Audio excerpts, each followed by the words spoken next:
falar das principais legislações e seus objetivos na rotulagem de alimentos embalados.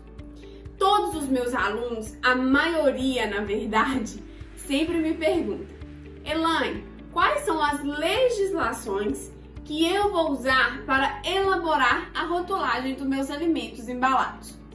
Mas fique sabendo, não existe um número específico de legislações ou legislações específicas para todos os alimentos embalados.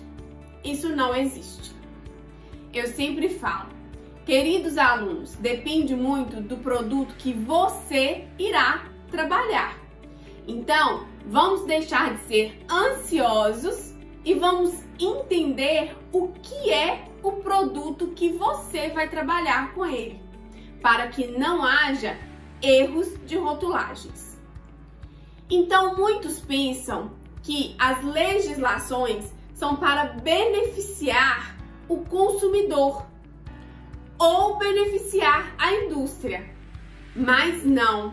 As legislações, elas são para beneficiar tanto a indústria quanto o consumidor. Então, um dos principais pontos das legislações de rotulagem de alimentos embalados é para facilitar a comunicação da indústria com o consumidor, para facilitar o processo de venda. Já pensou se um produto de uma mesma categoria pudesse ter diversos nomes? Como que o consumidor ia identificar aquele produto? Como, por exemplo, se um biscoito pudesse ter diversos nomes, como que o consumidor ia identificar aquele biscoito? Ia ser muito confuso, não é mesmo?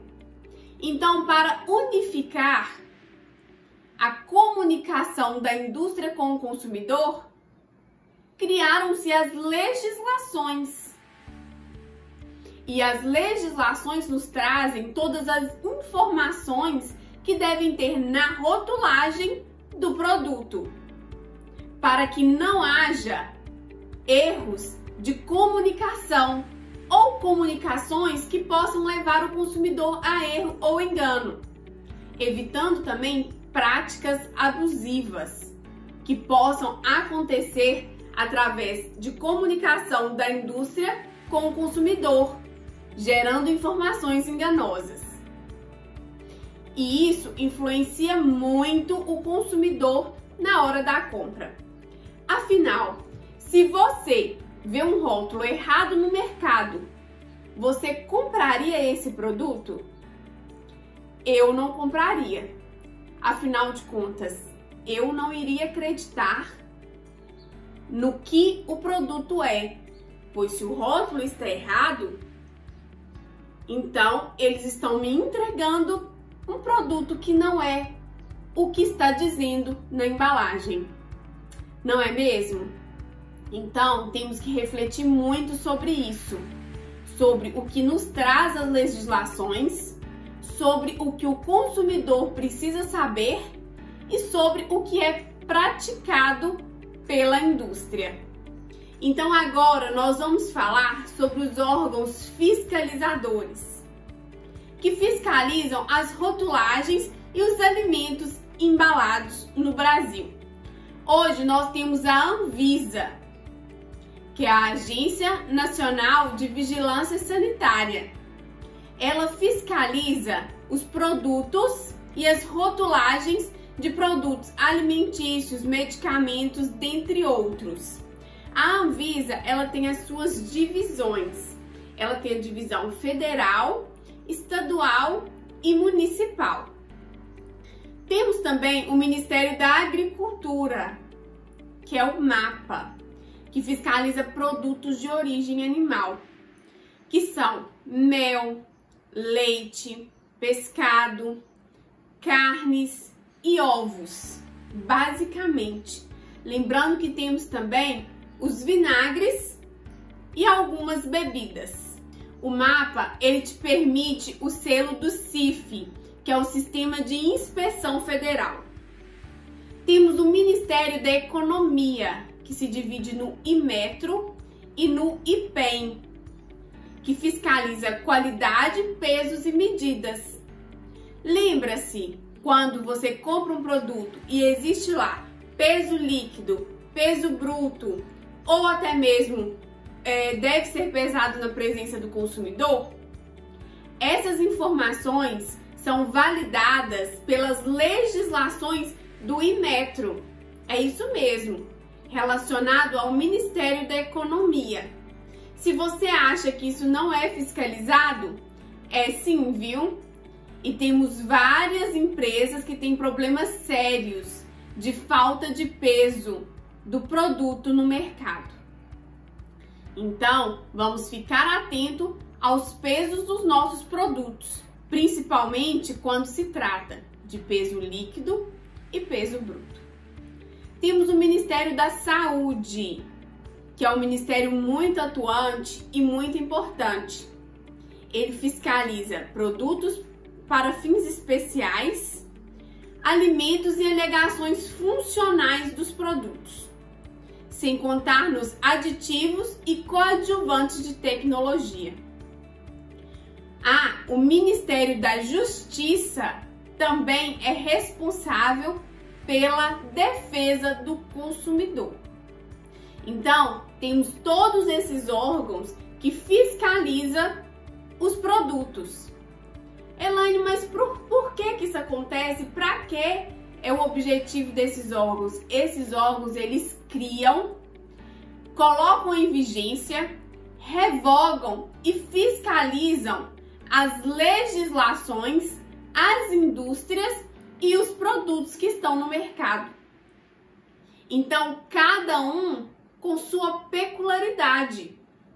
Por exemplo, se eu tenho um alimento que tem uma alegação funcional e ele é um produto de origem animal, ele vai ser fiscalizado pela Anvisa, pelo MAPA, pelo Ministério da Economia, pelo Ministério da Saúde, e os consumidores vão ser resguardados pelo Ministério da Justiça.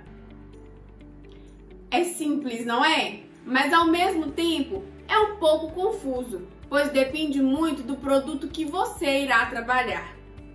Mas se você tem um produto que é só de origem animal, então ele vai ser fiscalizado pelo Ministério da Agricultura, possa entrar aí a Anvisa, o Ministério da Economia e o Ministério da Justiça.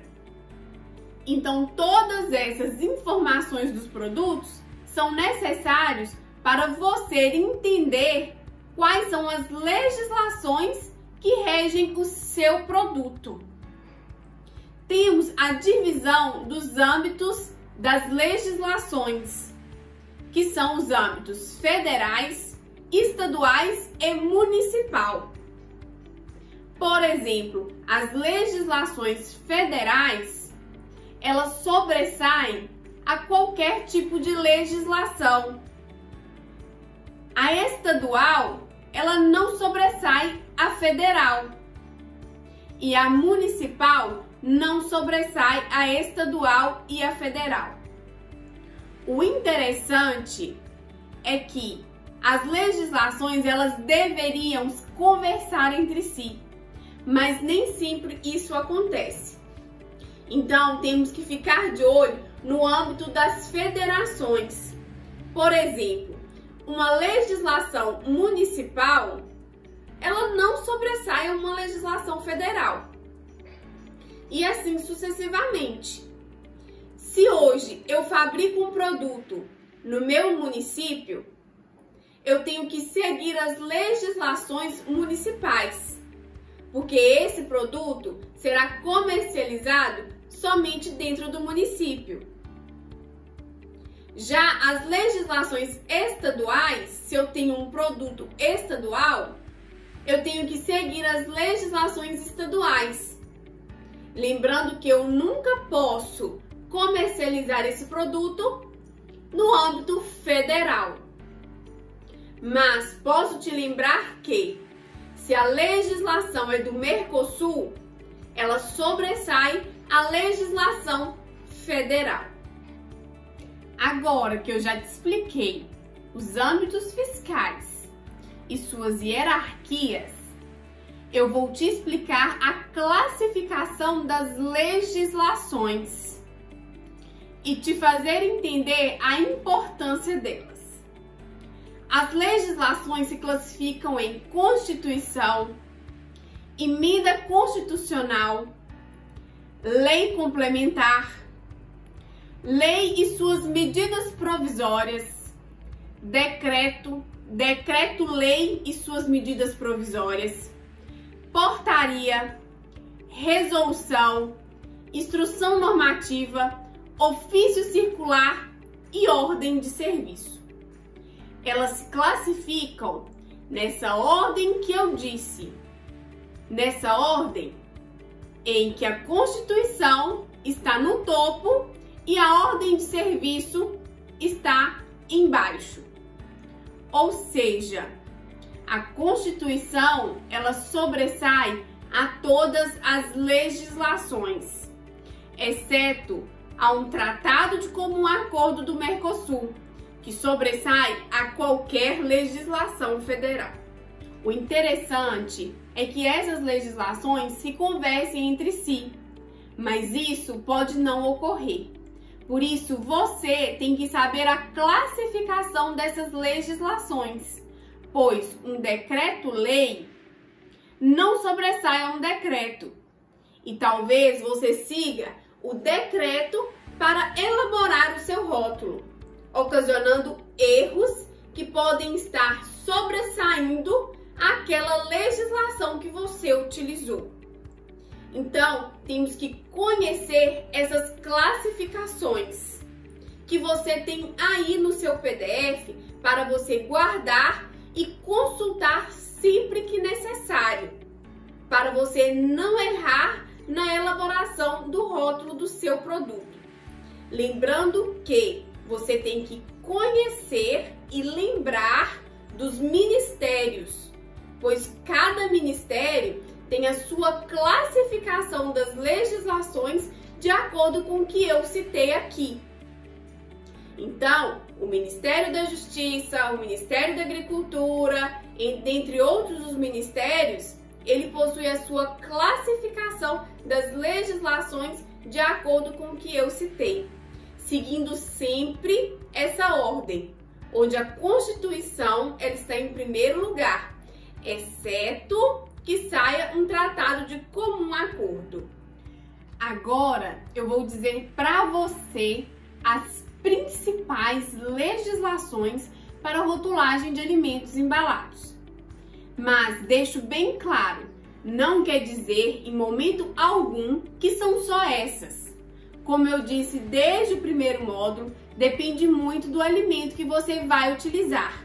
Mas essas que eu vou te citar são a base para embalar qualquer produto de origem animal ou de qualquer origem. Então, vamos ao primeiro lugar. RDC 259 de 2002, Regulamento Técnico que trata-se de rotulagem e embalagem de alimentos de qualquer natureza, ou seja, de qualquer origem. Então, nessa legislação, traz-se todas as peculiaridades e todos os itens, as definições que devem ter na rotulagem de qualquer produto embalado de qualquer origem. Como, por exemplo, lá traz que você deve usar nome, marca, CNPJ, fabricante, origem, dentre outras informações que devem ter em qualquer rotulagem de produtos embalados.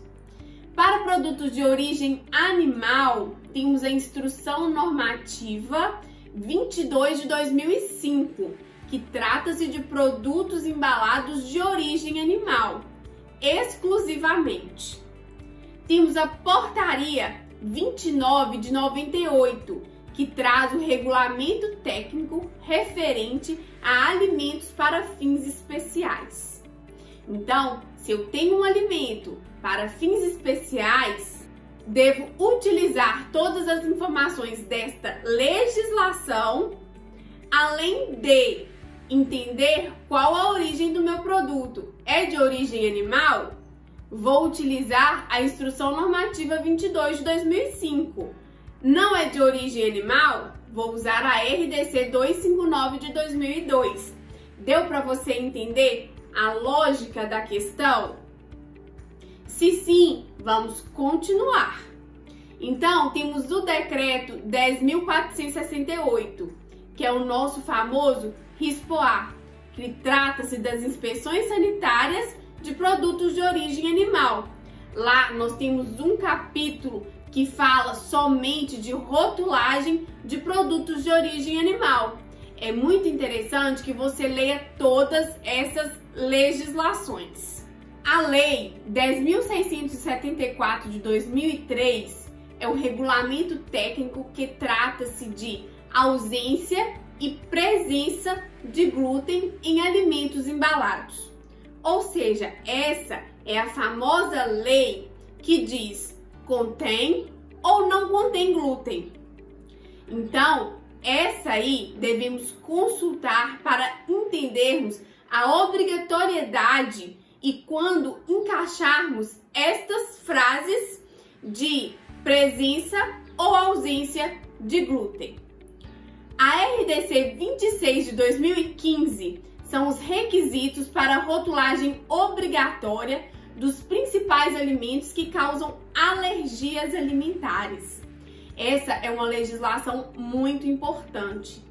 E sempre os meus alunos me perguntam: Elaine, onde vou encontrar a tabela que me diz todos os produtos que causam alergias alimentares? Pois bem, te respondo, está aí na RDC 26 de 2015. Então, essa é uma legislação muitíssimo importante, pois uma alergia alimentar pode levar o consumidor a óbito.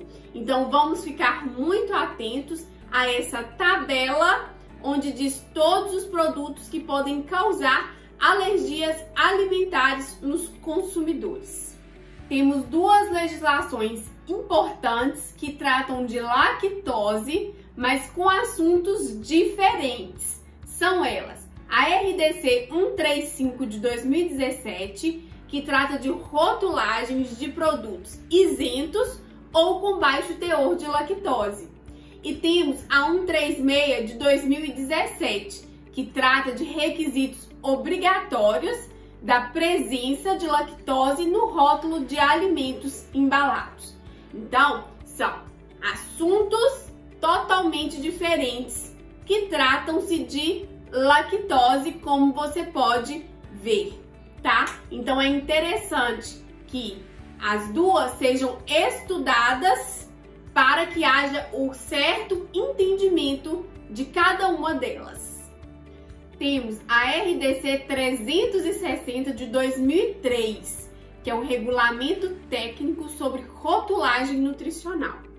Então, é a 360 que devemos utilizar para entender qual modelo de tabela nutricional deve possuir o nosso alimento, quais são os nutrientes, os arredondamentos para cada nutriente, para o VD, entender como é calculado o valor energético, dentre outras informações necessárias para a elaboração da tabela nutricional do seu produto. Temos a RDC 359, que é o regulamento técnico de porções de alimentos embalados para fins de rotulagem nutricional. Então, para sua porção da tabela nutricional referente à RDC 360, você vai utilizar as informações da RDC 359 de 2003. Essas legislações, elas conversam entre si o tempo inteiro. Então, você precisa da 359 para concluir a 360. Mas aí, você, meu querido aluno, possa estar se perguntando para me perguntar: Elaine, mas a 360 e a 359 não serão revogadas? Sim, elas serão revogadas. Foi instituída a 429 e Instrução Normativa 75, que ainda não estão em vigor. Elas irão entrar em vigor a partir de 2 anos após a sua publicação. Então, ainda vamos utilizar a RDC 360 e a 359. Então, você pode me perguntar outra vez: Elaine, mas eu preciso elaborar uma rotulagem. Qual a legislação que eu uso para a tabela nutricional, para a rotulagem nutricional? No momento, você irá utilizar a 359 e a 360. Você não pode colocar produtos no mercado seguindo a legislação que é a RDC 429 e a IN 75 da nova rotulagem nutricional. No próximo módulo, vamos tratar dessas duas novas legislações, onde vou te ensinar tudo o que sei para você ir colocando em prática e estudando. Porém, você não pode colocar em prática no mercado. Eu quero te preparar para que nos próximos anos você seja uma referência em rotulagem de alimentos.